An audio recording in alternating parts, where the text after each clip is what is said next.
the reflection of what Congress has passed or what is really the correct amount doon sa mga budget, i-jumble-jumble ninyo, that is falsification of law. Perjury yan or whatever, perjury, forgery, and it can only amount to one thing. Alam mo ano? It's criminal action. You can all go to jail for that. At kung ano, ako ang binigyan ng trabaho to follow up these things, and ganito ang lumabas, my God, you will all go to jail.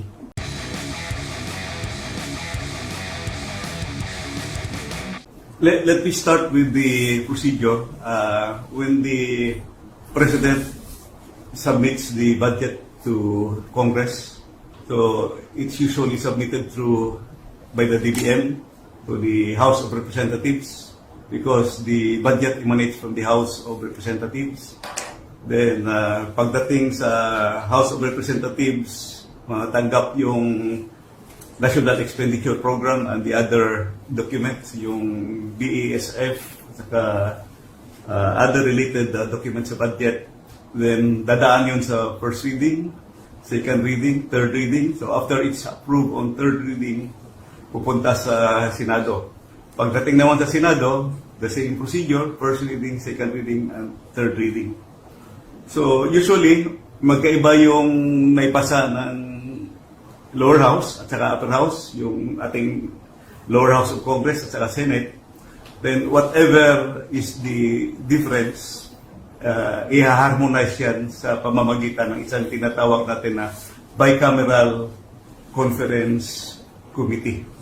Yung bicameral conference committee naman, pagkatapos nila, gagawa yun sila ng bicameral conference committee report. Yung BICAM report na yun, assuming okay na, pipirmahan nila yun, at ira-ratify ng both houses, ng Senate at saka House of Representatives.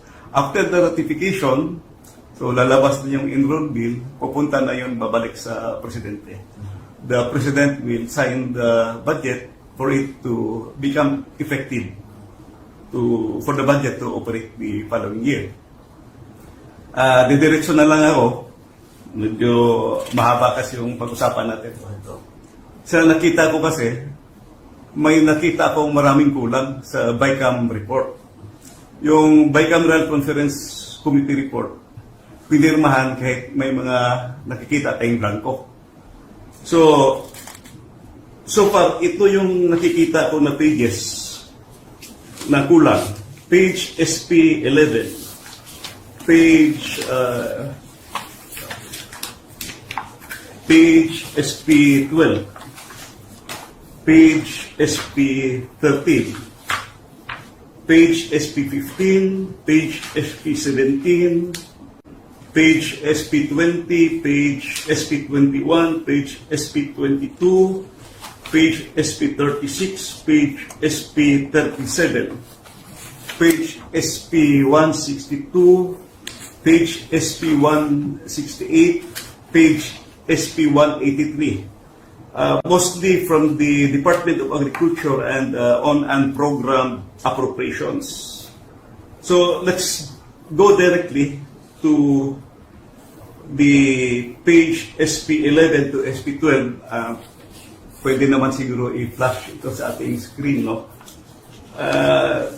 Naharap ko sa kasi Mayor, Mr. President, na maraming, at saka Harvey, maraming blanco.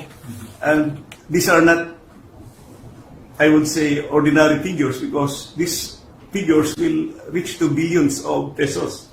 So, tingnan natin sa page SP 11 to SP 12.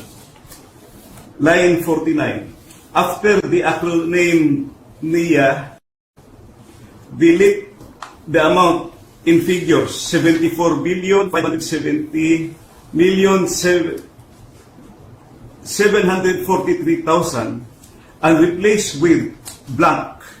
Kita naman sa screen. Line number 52.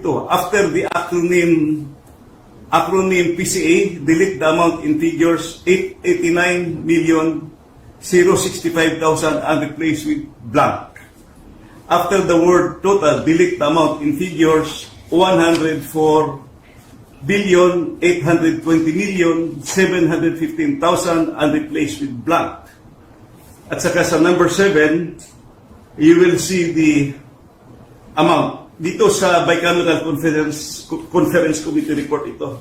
NIA is blank, PCA is blank, total is blank. So maraming pages ito na ganito. Kung isa-isahin natin, I think 13 pages pa yung nakita ko na blanco at saka pati na yun sa unprogrammed appropriations. At saka may nakita din akong observation. Sa page SP11 of the BICAM report, it says that the Agricultural and Fisheries Modernization Program of 146,335,937,000. Klaro yun sa BICAM report. However, pagdating sa GAA, General Appropriations Act, ang lumabas na figure is only 126,728,221,000. Ang ibig sabihin, merong discrepancy. So, paano nagka-discrepancy? So, with all these findings, makikita natin na defective yung BICAM report. At bakit pinirmahan ng members? So, the House and the Senate ratified defective BICAM report. In other words, apektado yung ating GAA because BICAM report was defective.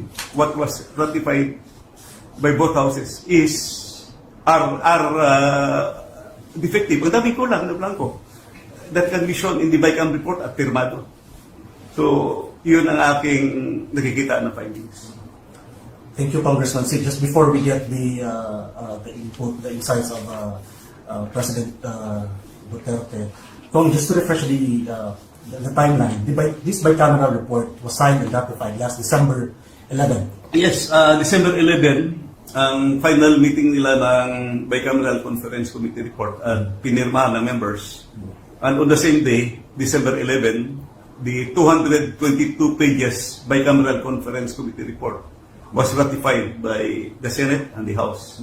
So both houses ratified it, and the enrolled bill was signed by the President December 30, 2024. Correct. Correct me if I'm wrong, no, especially for those Filipinos na, to put this na maintindihan nila, simply sir, kumbaga, there's this document, this BICAM report, na pinirmahan na may mga blanco pa na items. Yes, makikita ito, nandito sa, ito yung copy ng, total copy ng Bicameral Conference Committee report. Nandito yung 222 pages, may mga vacant pages. I really don't know kung paano lumabas na may figure na pagdating sa GAA. Okay, thank you po.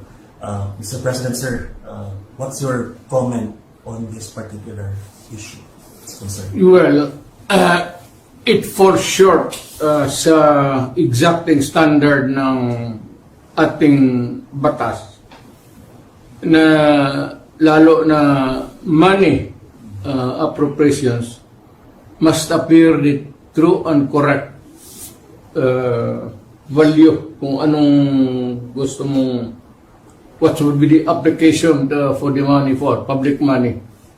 Pagka ganon, there's something terribly wrong.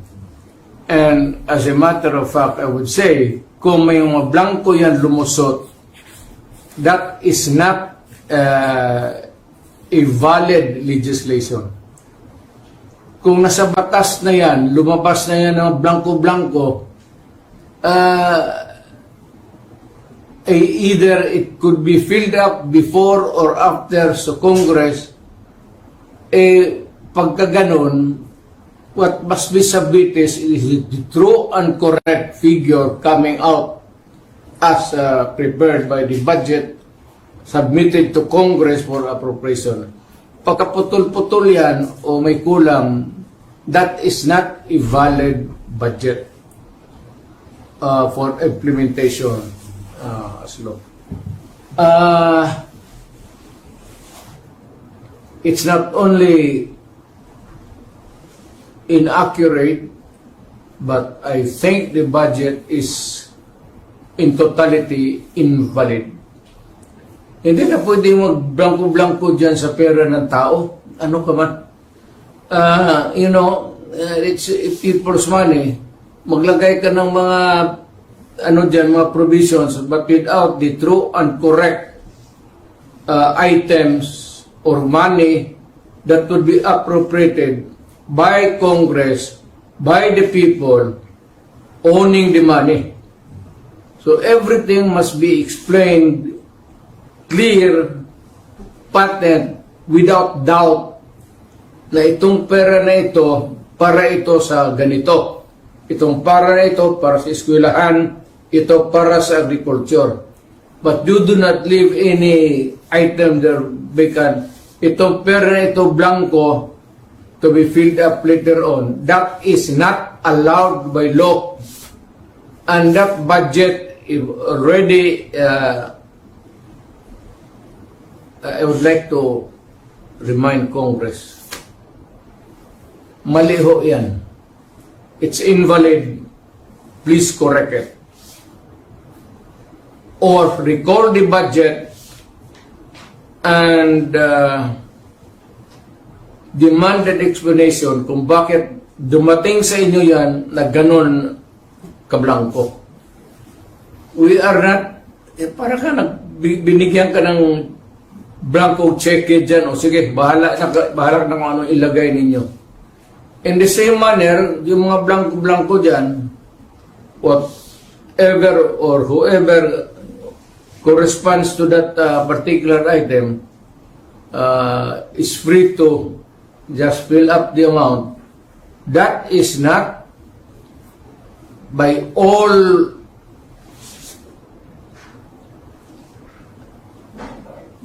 commandments of the law, that cannot be valid, invalid, unenforceable, and kung na-implement na, it must be corrected and the money returned if already spent or corrected.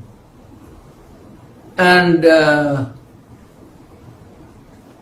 kung sino man ang ano niyan, they have to give us the explanation.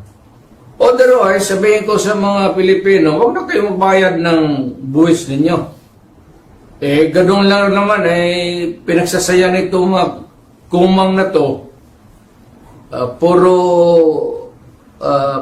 check-in na blanco, then they try to pass it as a law, and they are free to choose now the amount which they want to place.